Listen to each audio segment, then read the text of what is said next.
Despite hemming and hawing about going to school, Simon Turner actually enjoyed his time in the classroom, especially on the days when Nellie Hawkins was in attendance.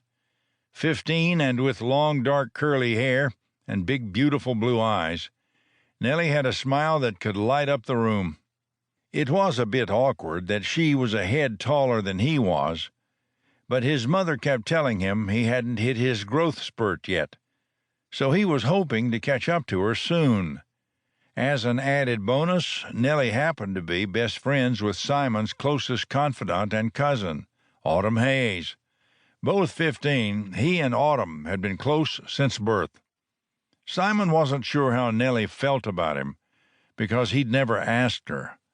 Not that he exactly knew how he felt about her either, although he could feel an undercurrent of something whenever he was around her. Occasionally he would ask Autumn a question or two about Nellie, trying to gather some usable information. But it was like his cousin was wearing blinders, and she could never seem to connect the dots that he might have an interest in Nellie. He didn't have the courage to come right out and ask Nellie if she liked him, mainly because he feared what her answer might be.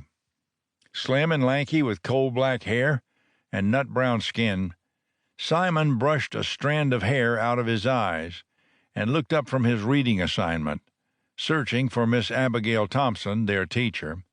Deeply religious, Miss Thompson didn't tolerate any intermingling of the males and females, so when he saw her on the other side of the room helping another student, he turned in his chair to look at Nellie. She was in the next row over and 3 seats back, the mandatory dividing line between boys and girls running between them. Tossing a piece of chalk, it ricocheted off the top of her desk, and Nellie looked up and scanned the classroom to find the culprit. When her eyes landed on Simon, she smiled, and his heartbeat accelerated ever so slightly. Using the first 2 fingers of his right hand, he mimicked a walking motion and pointed at his chest, then at her. Nellie nodded, then scolded him by placing her finger against her lips. Simon smiled and turned back around. Sometimes she would let him walk her home, and other times she wouldn't. He didn't know what the deciding factor might be, but he was glad he got the go-ahead for today.